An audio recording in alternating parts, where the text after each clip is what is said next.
Hello, this is Photography Gamer, welcome back to the channel. Today I'm reviewing The Lord of the Rings War in the North. It's out on PC, PlayStation and Xbox. The Lord of the Rings War in the North is an action-orientated role-playing game developed by Snowblind Studios. The game takes place at the same time as the Lord of the Rings trilogy, with your group aiding Aragorn in diverting attention away from the Fellowship and their important quest. The game can be played in solo or via online multiplayer. Okay, what's it like to play? Well, the game starts in Bree as you and your allies hold a meeting with Aragorn at the Prancing Pony. You can play as one of three characters. Farin, who's a dwarf champion of Erebor, Andriel, Loremaster of Rivendell, and Eridan, who's a Dunedain ranger. Each one offers a slightly different gameplay experience, and I'd say on the whole, the combat was pretty good fun. Your characters can use light and heavy attacks. You can block, shove an opponent to break their guard. You can dodge roll, use health or potions, with power being used for special attacks. You've also got a ranged weapon too, like a bow or a crossbow. Now at first, button bashing works just fine, but as you progress you will need to adjust your approach as you face off against difficult foes such as armoured trolls or the heavy duty Uruk-hai.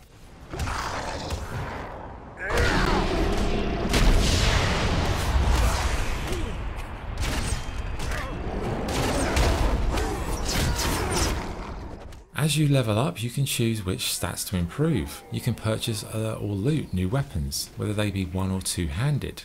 There's a plethora of armour to find, and jewellery and gems too offer augmented powers. The game is a bit of a loot fest too, and you'll often have to head back to the town to sell off all the bits and pieces that you've accumulated.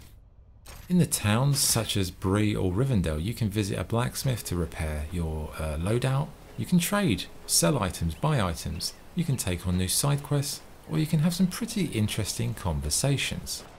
If you pardon my saying so, you speak his name with an uncommon fondness. Do I guess right? Long ago, I pledged myself to him beneath the golden boughs of Lothlorien. My life can be measured in hours. I serve by being devoured. Thin I am quick, fat I am slow, wind is my foe. What am I? Oh, right you are. It's a mighty good thing we managed to get it here safely. What will become of it? There is no safe resting place for the ring, not even here in Imladris. It is a danger to all who come near to it. In terms of the game world, it's broken down into very small areas spread across the whole Middle-earth region. Some are these passive towns that I've mentioned before, others are hostile regions where you have to fight your way through a whole host of different enemies leading up to a boss. You'll be exploring the dark and dingy paths of Mirkwood, delving down into the mines of Gundabad, or chatting with familiar characters in Rivendell.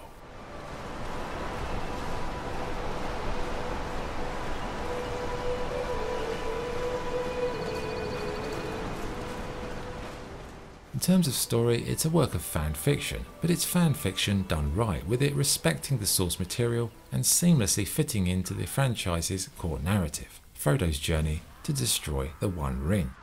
There's a lot of dialogue, there's some nice cutscenes, and there's plenty of lore that I found pretty interesting to consume on the whole. As well as the core quest, you've got these wave-based areas as well if you want a little bit of just button bashing, chaotic fun. They do get a bit boring, but it's like a little mini wave horde mode in different regions. They're quite fun. Visually, it's pretty impressive on the whole, and it captures the majesty and the epic nature of Tolkien's books. The character design is solid, the costumes look great, and the environments, although linear, felt quite expansive. The sound work is good, very good music, good effects, and I was very surprised actually how good the voice acting was. Okay, good and bad points. What's good? The combat is fun and entertaining, the game world is varied and captures the essence of Tolkien's world. There's lots of loot and items to collect, and if you like Lord of the Rings, you will appreciate the lore and small details that make it a faithful fanfiction project. Bad points. The combat gets repetitive after 10 hours or so. Dialogue wise, it can be a bit tedious eventually, and the main three characters you play, they don't really evolve in terms of character, they evolve in terms of statistics.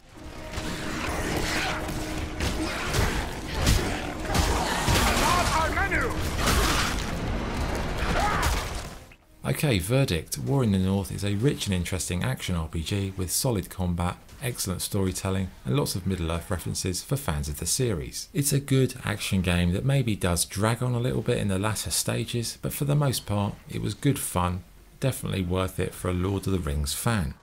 I enjoyed the combat, the varied enemies and the deep and rich narrative and all those conversations you can have with the characters from the books. It's not perfect, it does get a bit samey eventually, and it perhaps could have had more varied levels in terms of what you actually do in them, but overall it is a good game and one Lord of the Rings fans absolutely should play.